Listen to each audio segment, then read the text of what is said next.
President David C. Munson Jr. of the Rochester Institute of Technology. My name is Chris Chichester. I've contacted you on YouTube previously, and I'm going to contact you in writing soon. Register now, return receipt. And the reason why I have this communication is because of your professor of clinical and forensic psychology, Caroline Easton, at your College of Health Sciences. She's also the director of RIT's internship program, according to her biography. So I don't know how long I'm going to talk here, Dr. Munson. It could be for 5 minutes, it could be 20 minutes, it could be for 45 minutes, because it's exhausting talking about what has happened to me because of fanaticism, extremism, and hatred. And that fanaticism, extremism, and hatred can be located at the offices of Sheriff Todd K. Baxter, District Attorney Sandra Dorley, Penfield Town Court Judge Paul C. Meltzer, Penfield Town Court Judge James C. Maloney Jr., and New York State Supreme Court Judge Alex Renzi. I've included some of the links on YouTube in here where I've addressed each one of these individuals that are corrupt to the core directly. And I'm going to send you documentation to register mail return receipt. And just so you know, David Munson, I'm not trying to destroy anybody's career. I'm not trying to destroy anybody's life. Because I don't have a vengeance of the heart. But your employee, Dr. Caroline Easton, injected herself into my life, and I didn't even know her. And there are no answers. So what I'm doing, I'm not being polite. I'm demanding answers. Tell me the answers. When I ask a question, it's not rhetorical, Dr. Munson. What is Dr. Caroline Easton doing in my life? I'm going to tell you how I first met her. And if the facts and circumstances are incorrect, or if there's an error in anything I say, then have her contact me, or you can contact me, because I strive for accuracy and the truth. I go to a now defunct gym called PW Fitness in Penfield. I stand on the bench press. A man named Jermaine L. Benman walks up to me. He stands over me, he punches down. My head snaps back violently. Can you tell me, Dr. Munson, if I've harassed anyone at this point? Because a witness calls the Monroe County Sheriff's Office, and in walks $79,000 Andrew Reality. The reason why I know his salary is I used the Freedom of Information Law acquired payroll, and I read the salary for every single one of the Monroe County Sheriff's Office employees on YouTube. They all know what they're paid because of me. That's why I know how he has 10 plus employees on one page that are paid $100,000 or more. So, a witness calls the Monroe County Sheriff's Office, $79,000 Andrew Reality arrives. He tells me and Bam to go out to the car, his vehicle, his official Monroe County Sheriff's Office vehicle. He tells me to wait in the backseat of his vehicle. I look out the front as Andrew Reality is talking to Jermaine Bam. Then Andrew Reality walks over to the side of the vehicle and he says these 7 words to me. Excuse me. Andrew Reality walks Jermaine L. Beman around the side of the vehicle, and then Jermaine L. Beman says these 7 words to me. I want to press charges against you. With those 7 words, Dr. Munson, I'm charged with harassment second. After this, Jermaine Beman snaps my head back at the gym, this punch that lands down on my chin, and I'm sitting in the backseat of the vehicle. It's a concoction of a crime for me. I've never harassed anybody in my life, and every friend, every family member, every girlfriend, every acquaintance, everybody who's ever met me in my long life of 57 years, including the most important spaces of work in Washington, D.C. and Albany, will say I've never harassed anyone. Here I am charged with harassment second after I'm violently attacked. That's not a crime. Sitting in the back seat of a vehicle after I'm attacked, I'm not harassing anyone.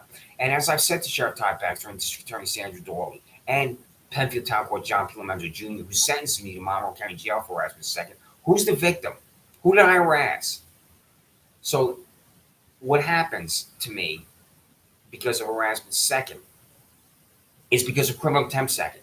When Andrew Reality marches Jermaine Beman around to the side of the vehicle, he knows me. And he knows me from what happened 2 weeks prior. I'm walking to the parking lot next to where I lived at 2600. If you drive down Penfield Road to Wegmans, Target, Camps Pizza, you can see from Penfield Road where I used to live, Dr. Munson. There's a parking lot. You, Dr. Munson, can walk through that parking lot without being arrested. Caroline Easton can walk through that parking lot without being arrested. Every single employee at the Rochester Institute of Technology can walk through that parking lot without being arrested.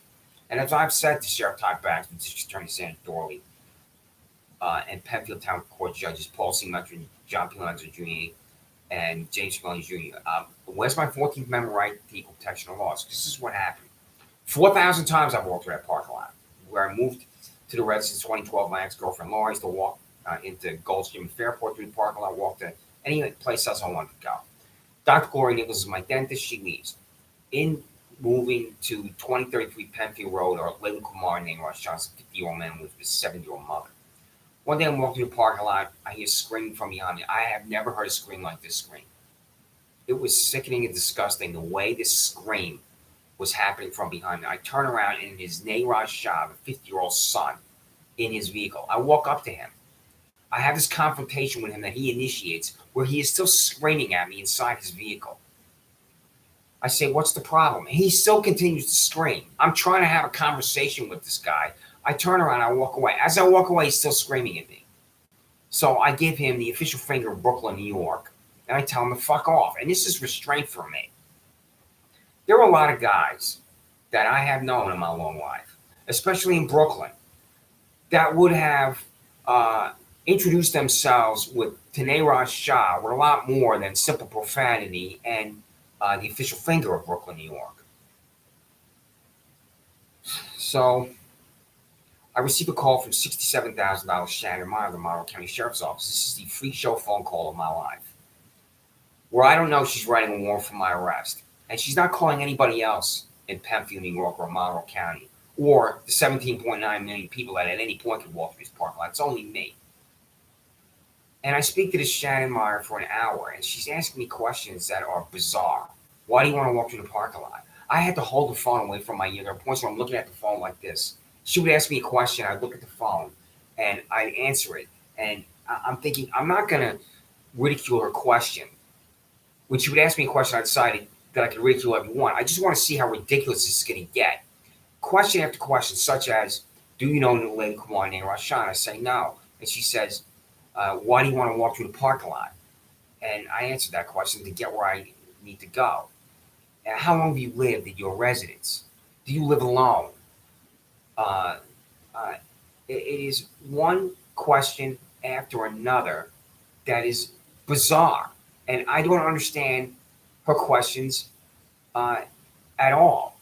And she doesn't ask me anything about my life or how long I've lived in Penfield or why she's calling me. And why she's calling me, Dr. Munson, is because this psychopath, Neeraj Shah, lives with his 70-year-old mother, is demanding I be arrested. And she just needs to go through the motions, to use that cliche, to call me. This is how she's going to concoct a crime for me. She contacts Steve Desmond of Broccoli Tree in Long Island. He's a civilian.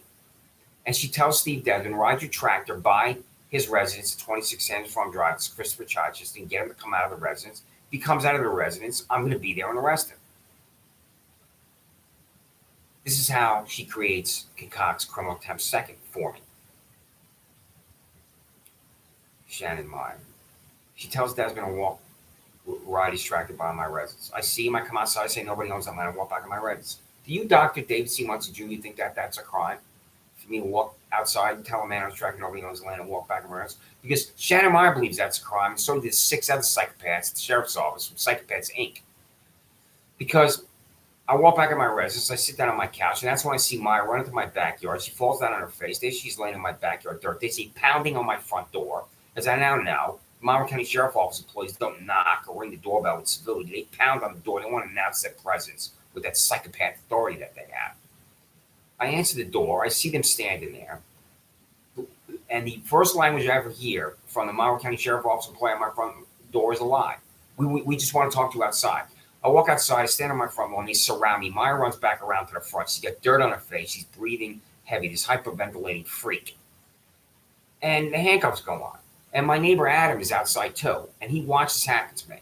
And as I subsequently had a conversation with him, he said, I don't get it. I don't understand what happened. He just went outside and said, nobody owns the land. You walk back to my residence. Sheriff Todd K. Baxter, President David C. Munson Jr., Rochester Institute of Technology, does not know what constitutes a crime, neither do his employees. How ludicrous, absurd, and ridiculous is that, Dr. Munson, that a duly elected sheriff can't identify a criminal act? And to that point of harassment second, where I'm not harassing anyone, I'm violently attacked, and criminal attempt second, where it's not a crime for me to tell a man on his tractor nobody owns the land next to my residence, walk back in my residence. To that point, I have 2 speeding tickets in my life. One at my place of employment in Albany, New York. I went to court. It was dismissed in Albany City Hall, which is in front of New York State Capitol. and one in Washington, D.C. on the Beltway. I went to some small little court on Capitol Hill, and I was dismissed. So as I've said repeatedly to Todd Baxter and Sandra Dorley, doesn't 50 years of a life matter when you only have 2 speeding tickets? You make a first appearance in court? The answer is no. A prosecutor's never talked in court because I have to go into Penfield Town Court and appear before John P. Lomenzo Jr. to answer criminal contempt second and harassment second. Well, I haven't committed either crime. So I stand at the podium. I do not have counsel. The public defender's office was not notified, and I don't have the money for private counsel.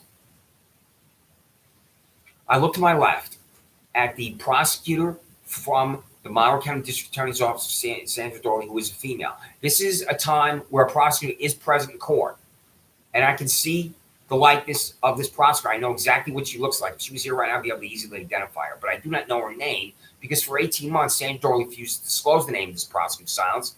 And one of the things I'm trying to do with the Freedom of Information Law is disbar my prosecutor's silence. I can't do that as long as this disgusting, nauseating, corrupt $203,000 district attorney from hell, Sandra Dorley, refuses to comply with my Freedom of Information Law and disclose the names.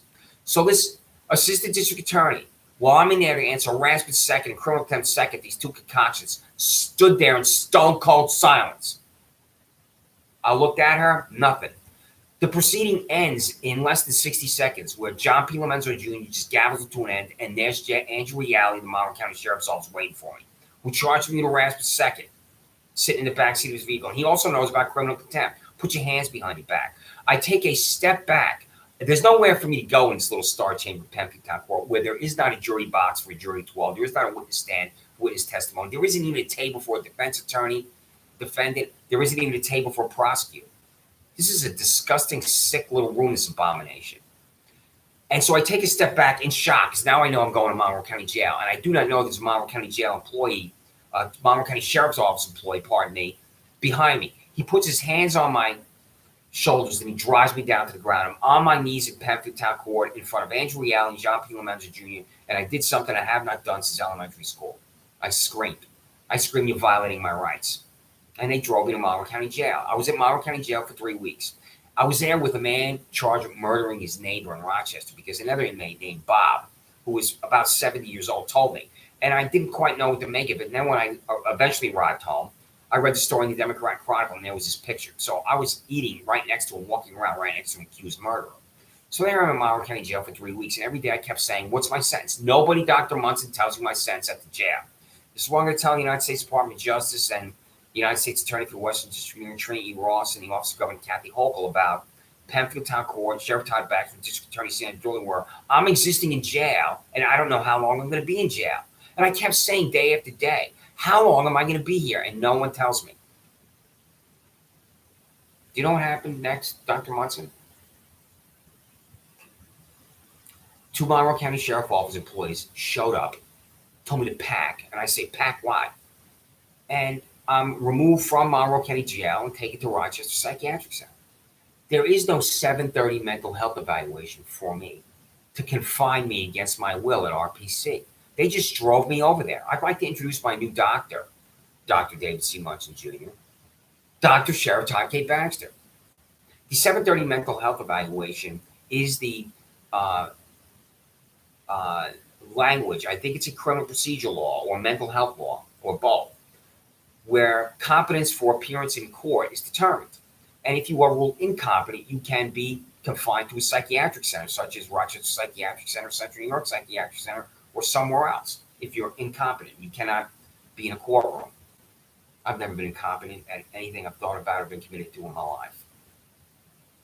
So Dr. David C. Munson Jr. at the Rochester Institute of Technology.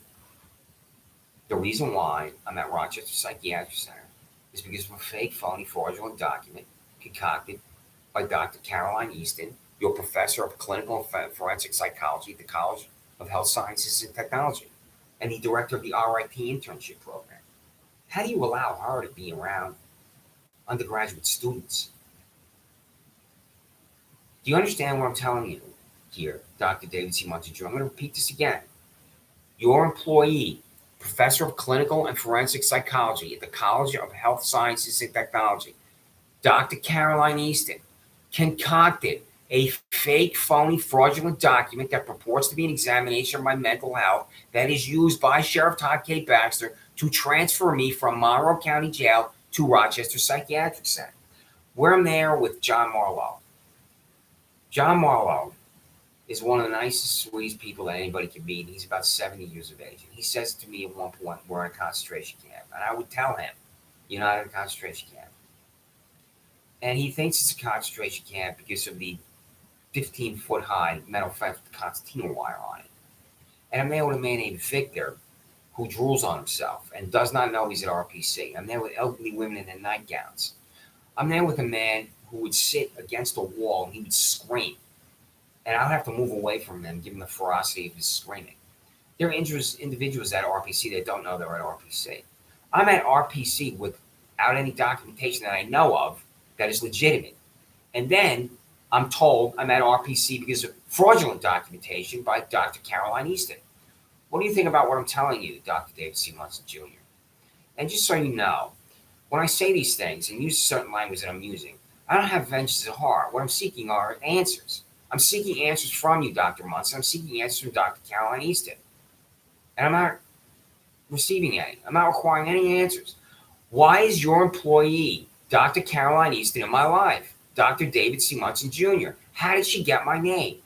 What's the name of the individual at Monroe County Jail that contacted your Rochester Institute of Technology employee, Dr. Caroline Easton, to transfer me from the jail to the psychiatric center?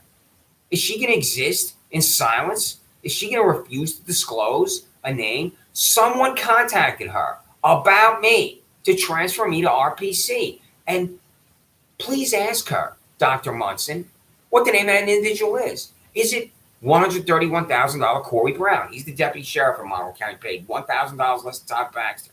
And if it's not $131,000 deputy sheriff Corey Brown, who has responsibility for the jail, then who is it? Who at the jail contacted Dr. Caroline Easton? Dr. David C. Munson Jr. So, this is the parking lot next to where I used to live.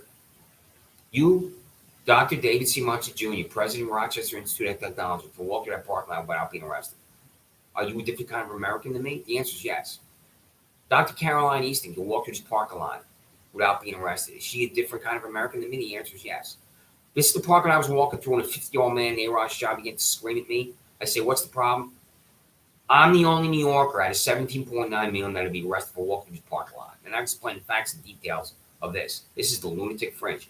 In this photograph is a picture of my neighbor walking a dog. A warrant for my arrest for a parking lot I've walked through 4,000 times that Penfield High School students walk through. That my excellent friend Adam, who lives next to me, walks through. The elderly woman across the street from me walks through. There's a parade of individuals walking through this parking lot all day long because I can see them from my second floor window and my sliding glass door window. And Sheriff Todd K. Baxter, this corrupt party switching stooge from hell, will not fire $67,000 Shannon Meyer because he's the blue wall of silence. So, Dr. David C. Munson, I'm going to be in contact with you again in writing. I've contacted you again in this YouTube that is now at 18 minutes. What are the answers to my questions, Dr. Munson? Why is Dr. Caroline Easton in my life? Have you viewed me at any point on YouTube? And when I'm on YouTube, I am unconventional. I am different. And this is the way that the sheriff office seeks to humiliate me with their employees such as $0 Michael Radler.